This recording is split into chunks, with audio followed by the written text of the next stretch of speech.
মুসলিমদের উপরে যে একটা নির্যাতন চলছে, এ ব্যাপারে যদি কোনো বক্তা কিছু না বলে তাহলে জানতে হবে সে ঘুমাচ্ছে। এখন জাতিকে জাগানোর সময় এসেছে।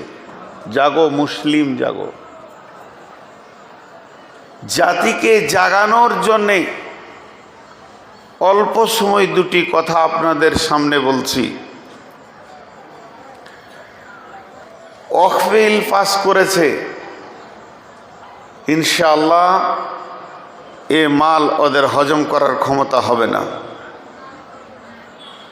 মালটা আল্লাহর মাল। আব্রাহা বাদশাহ চেয়েছিল কাবা শরীফ ভেঙে দিব। আব্রাহাকে টাইট করার জন্য আল্লাহকে কামান লাগেনি, আবাবিল পাখিতে যথেষ্ট হয়ে গেছে এবং বাদশার সৈন্য সামন্ত হাতি সব শেষ হয়ে গেছে। ফাজাআলাহুম কাসফিম মাকুল, ভুসির মতো হয়ে গেছিল। আজকে আরএসএস বিজেপি পৃথিবী থেকে চলে যাবে। ভারতের কেন, পৃথিবীর কোনো কোণে ওদের চিহ্ন থাকবে না যে জায়গায় হাত দিয়েছে।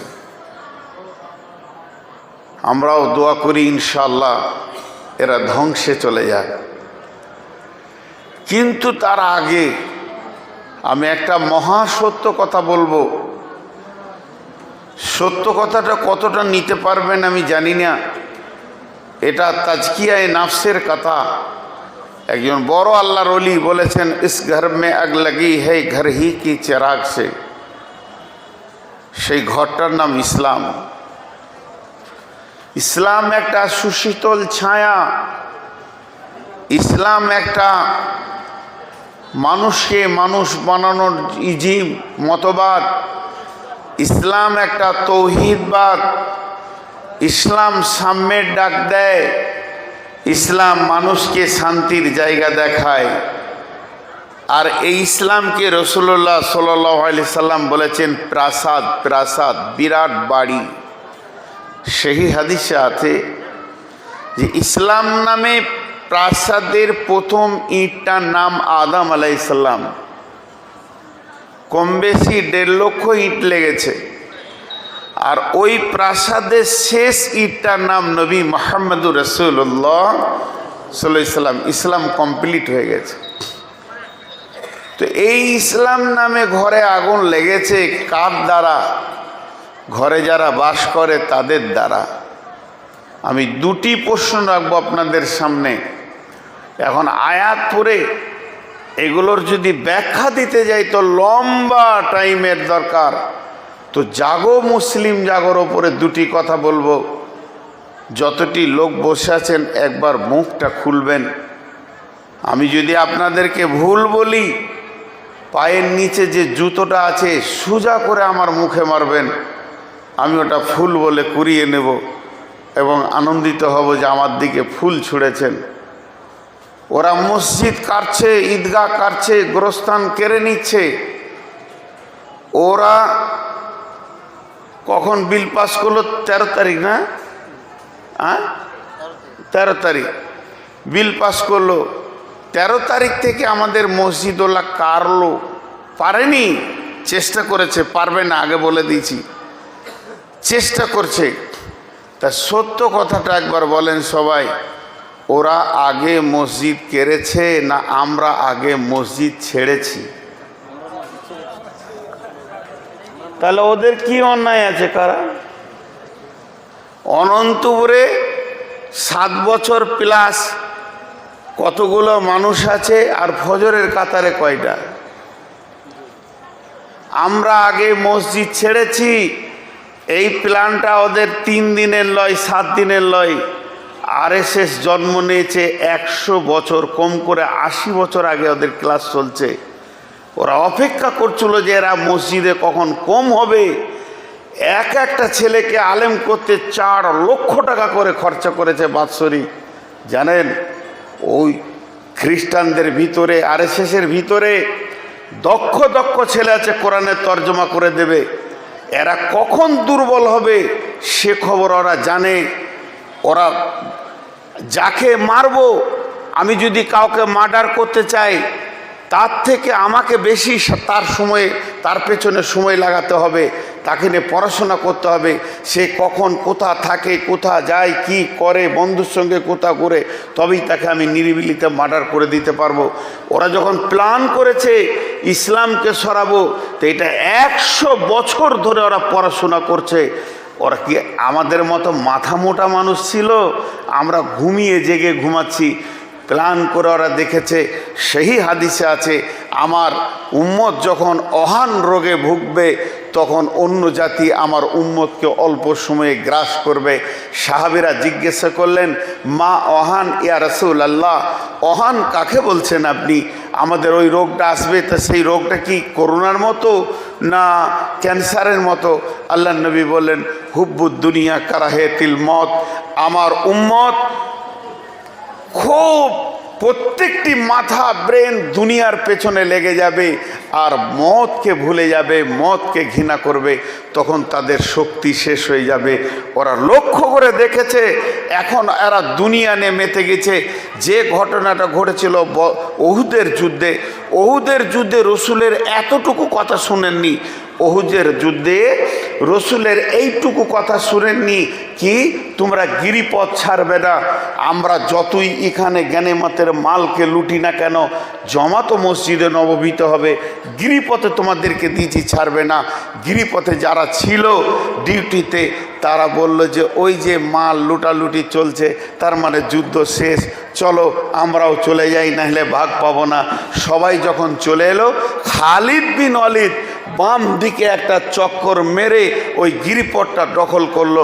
এই দখল করার কারণে, রসুলের এইটুকু একটা কথা না শোনার কারণে 70 জনকে ওখানে শহীদ হতে হলো। রসুলের দাঁত চলে গেল, রসুল বেহুশ হয়ে গেলেন। রসুলকে তালহা রাদিয়াল্লাহু তাআলা আনহু একটা গর্তের মধ্যে রেখে 80খানা তীর খেলেন। তার মানে একটুকু পদস্খলনের জন্য এতটা লস দেখতে হয়েছে। আর সেই লসটা কখন? যখন স্বয়ং রসুল নিজে বেঁচে, রসুল নিজে কমান্ডারের কাজ করছেন জিহাদের ময়দানে, রসুলের দাঁত শহীদ হচ্ছে, রসুলকে লক্ষ্য করে পাথর ছোড়া হচ্ছে, সেই সময় হয়েছে একটুকু করার জন্যে। আজকে বলেন তো, আমরা কতগুলো মসজিদ ছেড়েছি, মসজিদ কেড়েছে, এটা 1000বার বললাম, কিন্তু আজান হচ্ছে মসজিদের পাশে বিড়ি ধরিয়ে বসে আছে। ওর বিরুদ্ধে আন্দোলন কে করবে? ওর জন্যে রোড জাম কে করবে? ওর জন্যে কে ওর পেছনে লাগবে? ওর কাছে গিয়ে কে বলবে? একটা প্রশ্ন থেকে গেল। দ্বিতীয় নম্বর প্রশ্ন, এই 1 মাসের ভিতরে একটা ঘটনা আপনারা ফেসবুকে দেখেছেন। একটা মুরব্বী হাজি সাহেবকে ট্রেনে দাড়ি এমনি করে ধরে কেটে দিল কাঁচি করে, তারপরে থাপ্পড় মেরে মুখগুলোকে রক্তে রঙিয়ে দিল। এখন বলেন, অনন্তপুরের মুসলিম, অত্র এলাকার মুসলিম, নবগ্রাম এলাকার মুসলিম, মুর্শিদাবাদের মুসলিম, আপনাদের কাছে আমার একটা ছোট্ট প্রশ্ন। আজকে যদি আমি আপনাদের মেহমান, বড় আলেম এটা বলবেন না, কিন্তু বড় মেহমান, আপনাদের ইনভাইটেড মেহমান, আজকে যদি আমার দাড়িটা কেউ কেটে পায়ে করে জুতোতে লিগড়িয়ে দিয়ে চেন টেনে পেচ্ছাপ করে দেয়, আপনারা কে কে সহ্য করবেন? মুখ খুললেন না কেন? আমি মরা রোগীর চিকিৎসা করি না। কমিটির লোক খুব ঘেরে ধরেছিল। আমার 400 সুগার, পানি নিয়ে বকছি, পিয়াসের জন্য নয়, জিভ আমার আটকে যায়, পানি দিয়ে স্লিপ করতে হয়। বারবার বলেছি আপনাদের জন্য 1.5 ঘন্টা বকবো, 1 ঘন্টা রুখে। এবছর ঈদের পর বকি নাই, চাপ দিচ্ছে আমাদের শ্রোতারা আপনার জন্য আছে। আমি মরা রোগীর চিকিৎসা করি না। আপনাদের মুখ বন্ধ, আসসালামু আলাইকুম। বলেন আপনারা এটা সহ্য করতে পারবেন? আমার দাড়িটা যদি কেউ কেটে দেয়, তাহলে এখানে যে কটা দাড়ি কাটা আছেন, কে কেটেছে? RSS কেটেছে, বিজেপি কেটেছে, বজরং কেটেছে? প্রশ্নটার উত্তর দেন। আপনি নিজে নাপিতের কাছে গিয়ে বলছেন আমার রসুলের সুন্নতটা চাঁদ, তোকে টাকা দিব 20টা 30টা টাকা দিব চাঁদ। তারপরে নাপিত ওইগুলোকে এক জায়গায় জমা করে এমন জায়গায় ফেলে দেয় গোটা মার্কেট সেখানে পেশাব করে রসুলের সুন্নতের উপরে। মুসলমান আপনি বলেন, যারা দাড়ি চাচা এখানে বসে আছেন, আপনাকে কি জোর করে দাড়ি কাটা হয়েছে? ওদের কাছে কি বার্তা পৌঁছাবে? দাড়ি রাখলেও চলে, না রাখলেও চলে। কি তুই দাড়ি রেখে ঘুরে বেড়াচ্ছিস? আজকে কি আমার দাড়িতে সাদা ওরা হাত দিচ্ছে?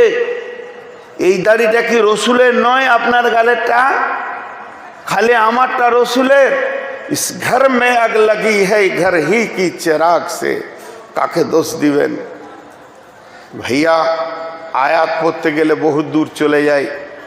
আমি আপনাদেরকে একবার জজ বানালাম, আর আমি আপনাদের কাছে বিচার প্রার্থী হলাম। মা বোনেরা ধৈর্য ধরেন, আজকে মেয়েদেরই বায়ন করব। এত পানিতে যখন আছেন, আর 2-5 মিনিট একটুকু জাগিয়ে দিই। তো দুটা বললাম, এরকম অনেকগুলো বলবো। যদি এটা নিয়ে শুরু করি 2-4 ঘন্টায় শেষ হবে না। একটা বিয়ে বাড়িতে যান, বউ দেখা থেকে নিয়ে বাচ্চা তৈরি হওয়া পর্যন্ত একটা জায়গায় ইসলাম নাই।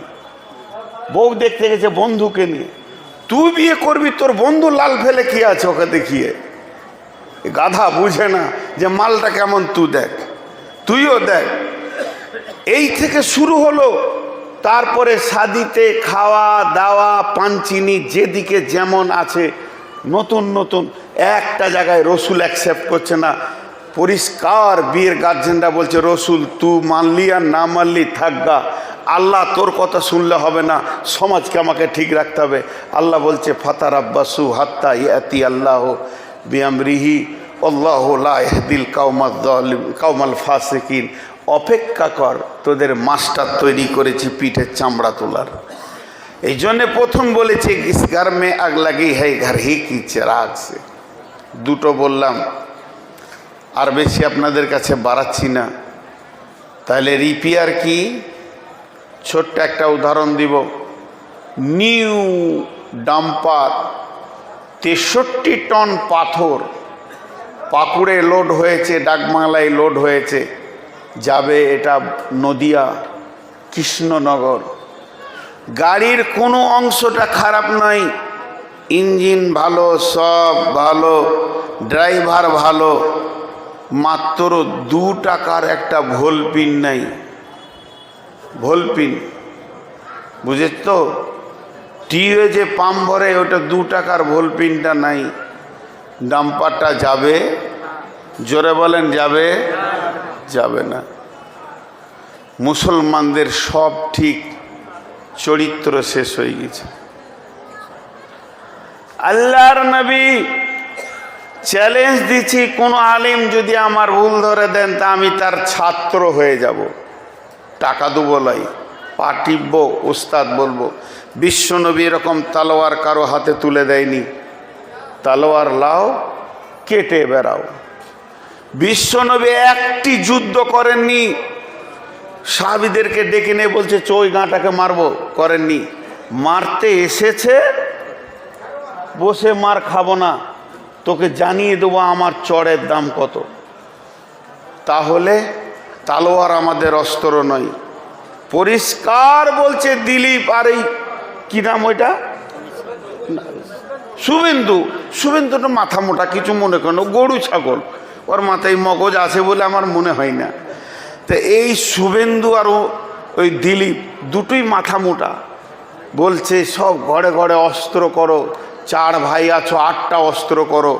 আল্লাহর কসম, আল্লাহর কসম, আল্লাহর কসম, একটা মুসলমানের কাছে যদি 40টা করে অস্ত্র থাকে, এমনকি রিভলভার AK-60, AK-70 যদি থাকে 47, তারপরও আপনারা কিছু করতে পারবেন না। আমাদের অস্ত্রের নাম হচ্ছে আখলাক। আখলাক। বিশ্বনবীকে বলা হলো আপনি কেন এসেছেন? উনি বললেন বৈস্তুতি মুমালি মাকারিমাল আখলাক, আমাকে চরিত্রের মেসেঞ্জার করে পাঠানো হয়েছে। আমাদের সব থেকে ধারালো তলোয়ার, 1 কোটি তলোয়ারে জানা করতে পারবে। একটা বুকের কলম তার থেকে বেশি করবে। শহীদের রক্ত থেকে কলমের কালির দাম অনেক বেশি। মুসলমান বুকে কলম রাখেন আর আখলাকের তালোয়ার তৈরি করেন, ইনশাআল্লাহ ভারতবর্ষ আমাদের, আমরাই শাসন করব। ইনশাআল্লাহ বলে না? ইনশাআল্লাহ আমরা শাসন করব। অচিরেই সেই দিন আসছে, এটা জেনে লেখেন। 2030 সালে ভারতের গতি 100 ডিগ্রি অ্যাঙ্গেলে ঘুরে আসবে, মুসলমানদের হাতে আসবে ইনশাআল্লাহ। কটা দিন সহ্য করেন খালি, কারণ এগুলো নিয়ে গবেষণা চলছে, এইগুলো গবেষণা বন্ধ আছে তারাই। তাহলে আমাদেরকে কি করতে হবে? আখলাকের তালোয়ারটা খুঁজে বের করতে হবে। লোহার তালোয়ারকে ছুঁড়ে দিয়ে লোহার তালোয়ারে জং ধরে গেছে, কিন্তু আমাদের আখলাকের তালোয়ারটা শেষ হয়ে গেছে। চোর, লুচ্চা, সুদারু, মাতাল, জুয়ারি, গুটকা, খৈনি আর খিস্তি, আর মেয়েদের রান্ডিগিরি, বেশ্যাগিরি, আর বিয়ে শাদিতে চরিত্র নেই। চরিত্রটাকে লাইট দিয়ে মুসলমানের ভিতরে খুঁজে পাওয়া যাচ্ছে না, রসুল দিয়ে গেছিলেন। এইটাকে ঘুরিয়ে আনতে হবে। আমি একটা স্যাম্পেল দেবো আপনাদেরকে, দুটা দিব না, দিতে গেলে অনেক সময় লাগবে। স্যাম্পেলটা কি? হজরতে উমর ফারুক রাদিয়াল্লাহু তাআলা আনহু, তিনি 18 লক্ষ মতান্তরে 22 লক্ষ বর্গ মাইলের শাসক ছিলেন, আমিরুল মুমিনিন ছিলেন। কত বললাম? 22 লক্ষ। বডিগার্ড নাই, দেহরক্ষী নাই। আমাদের মন্ত্রীদের বডিগার্ড থাকে কিনা? কথা বলে না? তর্জমাটা ঠিক আছে, বডিগার্ড মানে শিয়ালে যেন বডিটা না নিয়ে যায়। রুহগার্ড বলে তো নাই। আর আজরাইল তো বডি নিবে না, রুহটা নেবে। আজরাইল রুহটা নিয়ে যাবে আর বলবে তোরা বডিটা আগুল যেন কুকুরে না খায়। হযরত উমর যখন শাসন করছেন 18 লক্ষ বর্গ মাইল, 22 লক্ষ বর্গ মাইল, তিনার প্রাসাদটা কিসের ছিল? খেজুর গাছের পিলার, খেজুর পাতার ছাওয়ানি, মসজিদে নববী। নিচে ঢালাই নাই, মার্বেল নাই। মসজিদে मरसिया खा है के नमाजी ना रही। এই জামানাতে মসজিদ হয়েছে পাকা, ইমান হয়ে গেছে কাঁচা। আগে যার জামানায় মসজিদ ছিল পাকা, ইমান, মসজিদ ছিল কাঁচা, ইমান ছিল পাকা। হযরত উমর একাই মসজিদে নববীতে শুয়ে আছেন, কোনো বডিগার্ড নাই। লেপে ডানলোপের গদিতে শুয়ে আছেন, বালুর ওপরে শুয়ে আছেন, চুপ করে, বালিশ নাই, মাথার ওপরে হাতটা দিয়ে আরাম করছেন। আর কয়েকজন সৈন্যকে পাঠিয়েছে জেরুজালেম, যাও সেখানে কালেমা শাহাদাতের দাওয়াত দাও। আশহাদু আল্লা ইলাহা ইল্লাল্লাহ ওয়া আশহাদু আন্না মুহাম্মাদান আবদুহু ওয়া রাসূলুহু। যে সৈন্যগুলো আমিরুল মুমিনিন জেরুজালেমে কালেমার দাওয়াত দিয়ে পাঠিয়েছেন, তাদেরকে কেল্লাই ভরে দিয়ে অবরোধ করে রেখে দেওয়া হয়েছে। তারা কেল্লাতে আছে। এমন সময় সেই দেশের তদানীন্তনকালে যিনি দেশ শাসন করতেন, তিনি খ্রিস্টানদের পোপ ছিলেন, বিরাট বড় আলিম খ্রিস্টানদের ছিলেন। তিনি একটা চিঠি লিখলেন, আমিরুল মুমিনিন খলিফাতুল মুসলিমিন, আপনার সৈন্য আমার দেশে এসেছে কালেমার দাওয়াত দিতে, তাদেরকে কেল্লাই ভরে অবরোধ করা হয়েছে। আমি আপনার সঙ্গে লড়াই করতে চাই না, যুদ্ধ করতে চাই না। আমিরুল মুমিনিন খলিফাতুল মুসলিমিন, আপনাকে পত্র দ্বারা নিমন্ত্রণ দিলাম, আপনি আমার দেশে আসেন, আপনার সঙ্গে আমি বোঝাপড়া করে নিব, একটু স্বাক্ষর করব, লেখালেখি করে নিব, আপোস করে নিব। এইরকম একটা চিঠি লেখে রাজার চিঠি, বাদশার চিঠি, চিঠির কলবর বহর সেই রকম শান শওকত নিয়ে জেরুজালেম থেকে চিঠিটা মদিনা মানোয়ারায় পাঠানো হচ্ছে। একটা দূতকে দিয়ে সেই দূত সেই রকম পোশাক পরে যাচ্ছে যে আমি একটা জেরুজালেমের দূত, একটা চিঠি নিয়ে যাচ্ছি 18 লক্ষ বর্গ মাইলে বাদশার কাছে। কত খুশি মনে মনে।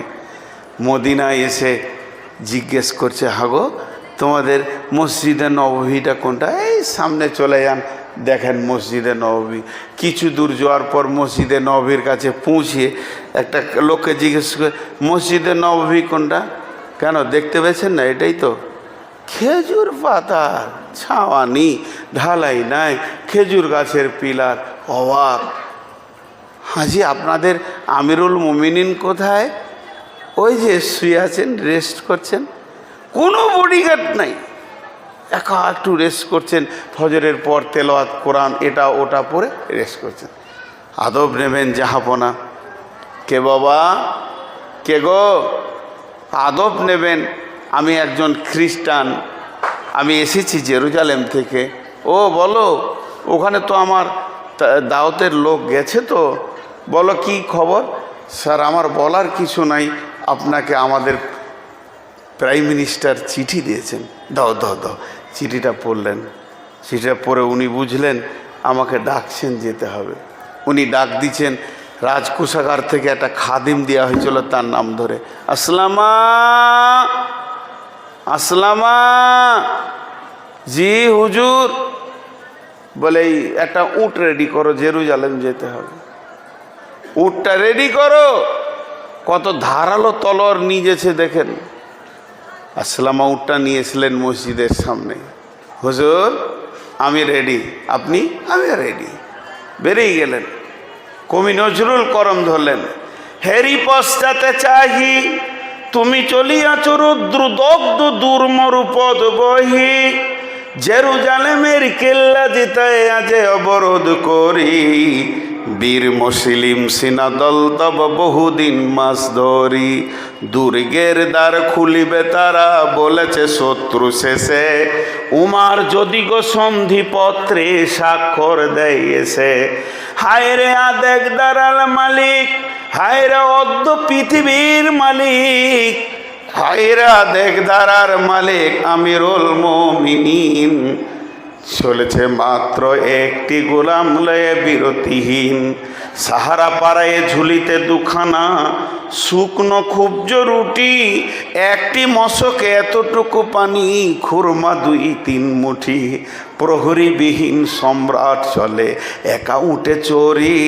চলেছে মাত্র একটি ভিত্ত উটের রশি ধরি, উঠুমত চলেছে মাত্র একটি ভিত্ত একটি গোলাম উটের রশি ধরে, মরুর ঊর্ধ্ব আকাশে সূর্য আগুন বৃষ্টি করে, সেই সে আগুন তাতে কই সম ফুটে গা ফুটে বালুকার মরু পরে, কিছু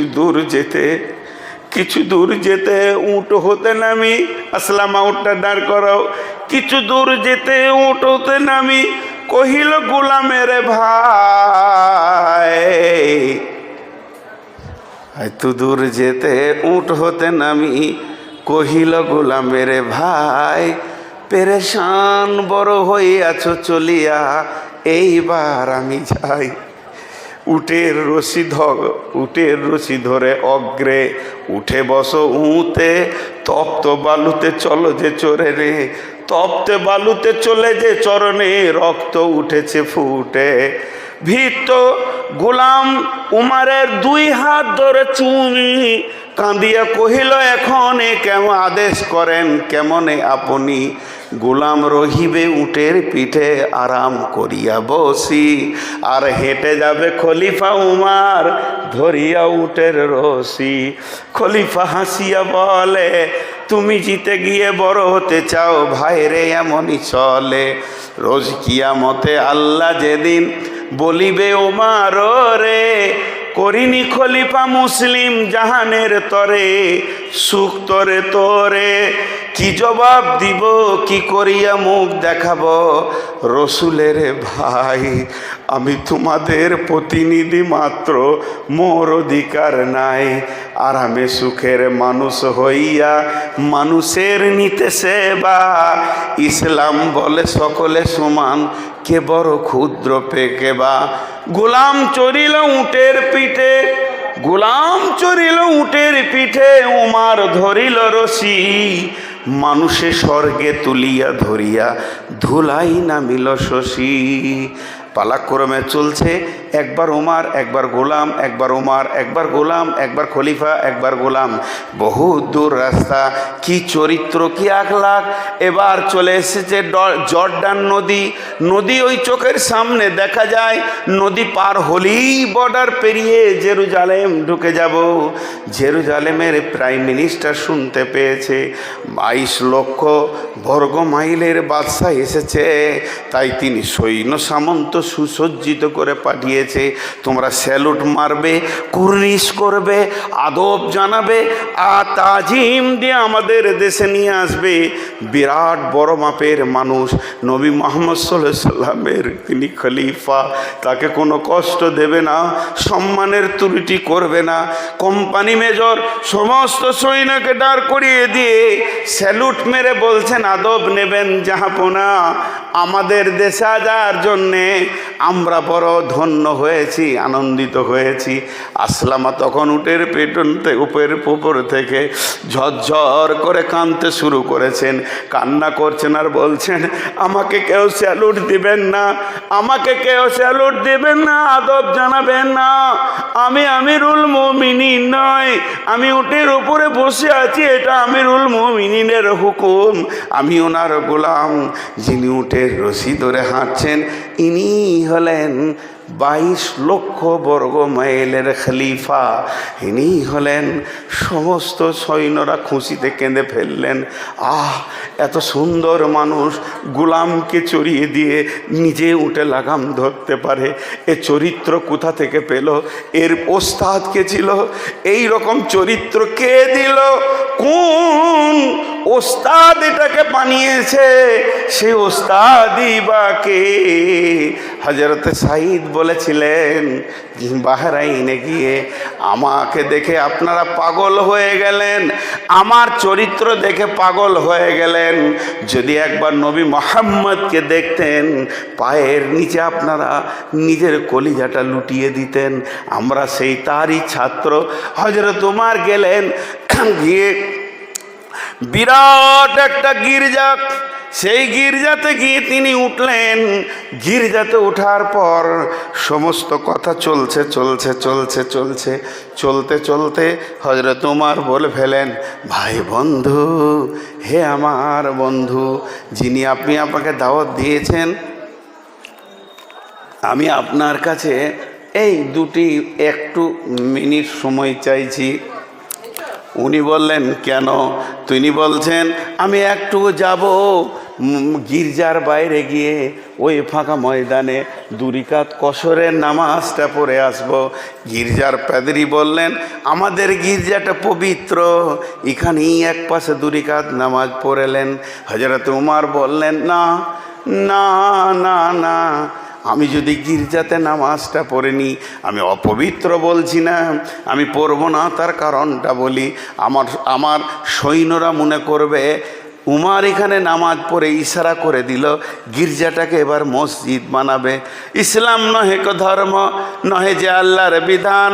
ইসলাম নহে কো ধর্ম, নহে যে আল্লাহর বিধান, নাই রসুলের ফরমান। ইসলাম নহে যে ধর্ম, নহে আল্লাহর বিধান, নহে রসুলের ফরমান। করো ভেঙে গির্জারে আর মন্দিরে মসজিদে মুসলমান। এটা কোনো দিন হতে পারে না, আমি সামাল দিতে পারবো না। তাহলে জেনেলেন, এখানে যে বাচ্চা ছেলেটা আছে, যে জীবনে মাদ্রাসা যায়নি, মূর্খ মানুষ বসে আছে, উইও একটা কথা জানে, জোর করে কারো জায়গাকে দখল করে মসজিদ বানানো যাবে না, হবে না। মন্দির তো দূরের কথা, গির্জা তো দূরের কথা, যদি মসজিদের পাশে কোনো হাজির জায়গা থাকে 5 ওয়াক্ত নামাজি, সে দিচ্ছে না, গাঁওয়ালা যদি জোর করে নেয় নামাজ হবে না, এটা পৃথিবীর সমস্ত বাচ্চা মুসলমানও জানে। আর এরা বলছে ভারতবর্ষে হাজারখানা মসজিদের নিচে মন্দির লোকানো আছে যেগুলো ভেঙে করেছে মোগলরা। ফালতু কথা, সবাই জানে। মুসলমানের জায়গাতে জোর করলে হলে হবে না, তো এটা কি করে হবে? এটা যখনই বলে দিলেন হযরত উমর আমি বাইরে গিয়ে নামাজ পড়ি, তাহলে আমার সৈন্যরা ভাববে এখনও আলোচনা চলছে, কমপ্লিট হয়নি। যখনই দুটি চরিত্র দিল, দুইখানা তালোয়ার যখন পড়ে গেল, একটা তো গোলামকে নিয়ে আসছে উটের ওপরে, এটা তো রই রই রই রই রই রই কাণ্ড চলে গেল জেরুজালেমে। আর এইটা যখন শুনে নিল না, আর একটা চরিত্র শুনেন, ও হলো 18 লক্ষ বর্গ মাইলের বাদশা, আর জেরুজালেমটা এইটুকুন ছোট ছোট ছোট দেশের বাদশা কিন্তু অত বড় বাদশা ছোট বাদশার কাছে সময় চাইছে, ইজাজাত লিচে, হুকুম লিচে, আমাকে টাইম দেন নামাজটা পড়ে আসি। তো জানছে বড় বাদশা, ও নিজে পড়বে নিজে চলবে, আমার কাছে কি ছুটি নেবে? এখন যদি ডোনাল্ড ট্রাম্প আছে ভারতে, তাহলে মুদি ওর পেছনে পেছনে ঘুরবে, সোনার ডিম পারবে নাকি? কিন্তু তা তো নয়। আল্লাহর নবী বলেছেন যে দেশে তুমি যাবে ওই দেশের আমিরকে আমির মনে করো। উমর সেইটাই করেছে। আমি জেরুজালেম এসেছি, আমার রসুলের ফরমান, এই দেশের আমির আমার আমির, ওর হুকুমের বাইরে যাব না। সময় চেয়েছেন। এই তিনটা আদর্শ, তিনটে চরিত্র যখন এক জায়গায় হয়ে গেল, পাদ্রী বলছে হুজুর আপনার হাতটা আমার দিকে বাড়িয়ে দেন। হযরত উমর হাতটা বাড়িয়ে দিলেন। সকলে জোরে বলেন। পাদ্রী হাতটা ধরে বলছে আশহাদু আল্লাহ, বলেন আশহাদু আল্লাহ ইলাহা ইল্লাল্লাহু ওয়া আশহাদু আন্না মুহাম্মাদান আবদুহু ওয়া রাসূলুহু। আর যে পাদ্রী বললে হুজুর আমরা আর কোনো সন্ধির দরকার নাই, শাসন করবেন আপনি। চরিত্রের তলোয়ার কত ধার, গোটা দেশটা জয় হয়ে গেল। চরিত্রের তলোয়ার কত ধার। আজ মুসলমানরা গাঁজাতে, লুডুতে, দাবাতে, তাসেতে, সুদেতে, জিনাতে, লুচ্চামি, ব্যভিচার। জি ভাই আমার, এবার রিপেয়ারের জন্য দুটো কথা বলবো। আল্লাহ বলছেন বিসমিল্লাহির রহমানির রহিম, ওয়াদাল্লাহুল্লাযীনা আমানু মিনকুম ওয়া আমিলুস সলিহাতি লা ইস্তাখলিফান্নাহুম ফিল আরদি কামাস্তাখলাফাল্লাযীনা মিন ক্বাবলিকুম। যতগুলো লোক আছেন মা বোনেরা কথা বলতে শুরু করে দিয়েছে। হ্যাঁ, কথা না বলে মেয়ে মানুষই লয়।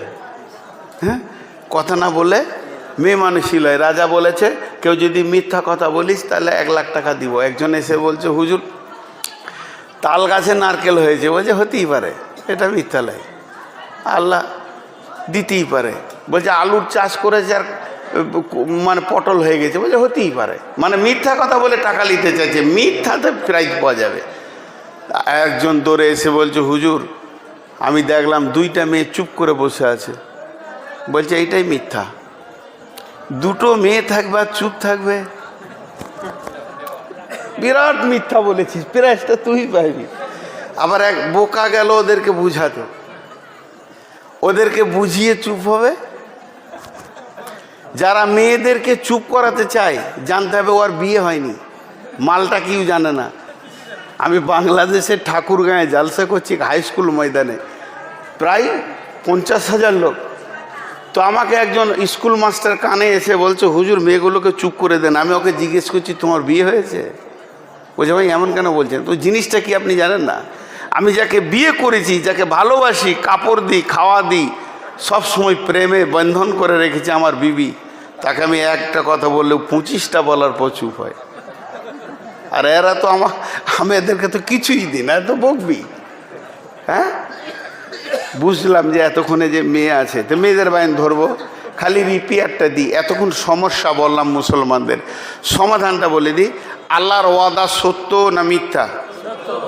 আর একটু জোরে বলেন, আল্লাহর ওয়াদা সত্য না মিথ্যা? আল্লাহর ওয়াদা সত্য না মিথ্যা? আল্লাহ বলছে আমি ওয়াদা করছি তোরা ঈমান আন, 100-তে 100 মসজিদে ঢুকে যা। পশ্চিম দিকে যখন সূর্য ডুববে তো ভারতবর্ষ থাকবে বেঈমানদের হাতে, আবার পূব দিকে যখন উঠবে তখন ভারতবর্ষ চলে যাবে ঈমানদারদের হাতে। আমাকে ব্যালট লাগে না, এক রাতে চেঞ্জ করব। পারবে কি পারবে না? আপনাদেরকে ইতিহাস দিই, টোটাল ইসলামে ইতিহাসে দুটো রিজাল্ট আছে। যারা ইসলামের দুশ্মন, কোরআনের দুশ্মন, হয় ধ্বংস হবে নাই কালেমা পড়বে। আবু জাহেল ধ্বংস হলো, উতবা উতাইবা সাইবা ধ্বংস হলো, উমাইয়া ধ্বংস হলো, আর কালেমা পড়লো কে? আবু জাহেলের বেটা ইকরামা কালেমা পড়লো। বুখারীতে বহুত হাদিস বর্ণনা করলো।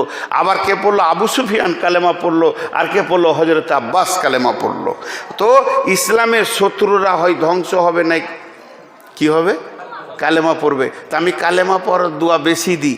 দোয়া পজিটিভ করা ভালো, নেগেটিভটা আল্লাহর হাতে ছেড়ে দেন। দেখবেন পশ্চিম দিকে ভারতবর্ষে যখন সূর্য ডুবছে তখন বেঈমানদের হাতে আছে ভারত। আবার রাতে আপনি নিশ্চিন্তে ঘুমিয়ে থাকবেন। পূব দিকে যখন সূর্য উঠছে তখন শুনে নেবেন অমিত শাহ, নরেন্দ্র মোদী, আদিত্যনাথ যোগী এরা সব কালেমা পড়ে মুসলমান হিগে দিল্লির মসজিদ ঝাঁট দিছে। এটা আল্লাহ পারে। এই জন্য আল্লাহ বলছে তোরা আমার সঙ্গে ওয়াদা কর, যত মুসলমান আছিস মসজিদ ঢুকে যা। এমন একটা দিন এখন এসেছে, আপনাদের হাত পাগুলো ধরে বলছি 100% মসজিদ ঢুকে যান। পারবে ওই রিপেয়ার করতে, পৃথিবীর অন্য কেউ পারবে না। এখানকার ঘেরাও করেন, রোড জাম করেন, কোনো লাভ নাই। লাভ ওটাই আছে, রবের পায়ের নিচে সাজদাই পরে কাঁদেন, আল্লাহ গুনাহ করে বহুত দূর চলে গেছি, এর আযাব এসে গেছে, তুমি এটাকে সংশোধন করে দাও, আমাদের তওবা কবুল করো। আল্লাহ কি বলছেন? ফাসাব্বিহ বিহামদি রব্বিকা ওয়াস্তাগফিরুহু ইন্নাহু কানা তাওয়াবা। মক্কা বিজয়ী দেখে চলো সাহাবীরা, ফাসাব্বি তসবিহ কর, বিহামদি আমার প্রশংসা কর, ইন্নাহু কানা তাওয়াবা, আল্লাহ তওবা কবুল করনেওয়ালা। আর একটা আয়াত পরে ছেড়ে দিচ্ছি, আল্লাহ বলছেন ফালিয়াবুদু রব্বা হাদাল বাইত। কি হবে? আল্লাযী আতামাহুম মিন জু ওয়া আমানাহুম মিন খাউফ। এই ঘরটা কার? আব্দুল সালামের। এটা কার? আবুল কালামের। এটা কার? মফিজুলের। এটা কার? হবিবুরের। ওইটা কার? সেলিমউদ্দিনের। আর মসজিদের দিকে যদি আঙ্গুল তুলে আমি জিজ্ঞেস করি এই ঘরটা কার? মালিকের নাম বলেন? আল্লাহর। আল্লাহর নামটা আসতে নেবেন না জোরে? দেখেন মুসলমানদের ইমানি জজবা দেখেন। এই ঘরটা কার? আল্লাহ বলছে ঘরের ইবাদত করিস না, ওই ঘরের মালিকের ইবাদত কর। তুই মালিকের গোলাম বেনে যা, লাভ দুটো হবে নগদ পৃথিবীতে। আল্লাযী আতামাহুম মিন জু'উ, ওই ঘরের মালিক তোকে অভাব দূর করে দিয়ে বরকত ভরে দেবে। আর কি করবে? ওয়া আমানাহুম মিন খাউফ, তোকে মারতে এলে ও নিরাপত্তা সিকিউরিটি ফোর্সের কাজ করবে, আমানের চাদর দিবে। বিশ্বাস আছে? জোরে বলেন বিশ্বাস আছে? প্রতিদিন আল্লাহ ডাকছে, কি হয়েছে রে? তোদের জমিগুলো নিয়ে এনেছে তাই। হাইয়া আলাস সালাহ হাইয়া আলাল ফালাহ, আয় নামাজে আয়, তোদের যত সমস্যা আছে আমার কাছে নিয়ে আয়, কিন্তু ওখানে যাব না, হাই রোড ঘেরে দিব। আল্লাহ বলছে পারবি না, কারণ আমি তোর গোলাম। আচ্ছা এনাকে চিনছি না, নতুন মানুষ, উদাহরণ দিচ্ছি। ওনার বাড়ির রাস্তার ওই পাশে, আমার বাড়ির রাস্তার এই পাশে। আমি একটা 50,000 টাকা দিয়ে ভালো বিদেশি কুকুর এনেছি, আমার দেখা দেখি ও আবার 70,000 টাকা দিয়ে নিয়ে এসছে। আমি কুকুরটাকে 2বার গোসল করছি, উনি 3বার গোসল করাচ্ছে। আমি শ্যাম্পু মাখাচ্ছি, উনি আবার সাবান মাখাচ্ছে। দুজনা জিদা দিদি চলে। কুকুরটাকে ভালোবাসি, কুকুরটাকে খেতে দিই, উনিও ভালোবাসেন, খেতে দেন, চিকিৎসা করেন, ভালো জায়গায় শুতে দেয়, কত ভালোবাসি, অনেক মহব্বত করি কুকুরটাকে। কিন্তু কুকুরটা করলে ওর কুকুর উনি ভালোবাসেন, আমার কুকুর আমি ভালোবাসি, কিন্তু খুব ঝড় উঠেছে, কুকুরগুলো দৌড়তে দৌড়তে খালি একটা ভুল করেছে, ওর কুকুরটা আমার ঘরে ঢুকে গেছে, আমার কুকুরটা ওর ঘরে ঢুকে গেছে। এবার বলেন রুটি পাবে না লাঠি পাবে? বলেন লাঠি পাবে। এত দামি কুকুর, এত সম্মানী কুকুর, খালি দরজা ভুল করেছে তো রুটির পরিবর্তে লাঠি হয়ে গেল। তা আমরা হলাম আল্লাহর কুকুর, আল্লাহর গোলাম। দৌড়ে দৌড়ে দৌড়ে দৌড়ে মসজিদে ঢুকবো, মসজিদ বার করে পঞ্চায়েতে ঢুকেছি, লাঠি শুরু হয়ে গেছে। যার গোলাম তার কাছে গেল না, আল্লাহর ঘরে এর হাজিরি যত না দেয় তার থেকে বেশি পার্টি অফিসে বসে আছে। বসে আছে তো মনে হচ্ছে বান্দা যেন ক্ষুধার দরবারে বসে আছে, দিন রাত ওখানেই চিল্লাচিল্লি লাফালাফি। আল্লাহ বলছে শুনেলে, রাস্তা ভুল করেছিস, দরজা ভুল করেছিস, তোদের কপালে লাঠি ছাড়া রুটি জুটবে না। রুটি যে দিবে তার ঘরের দরজাটা তোর ভুল হয়ে গেছে।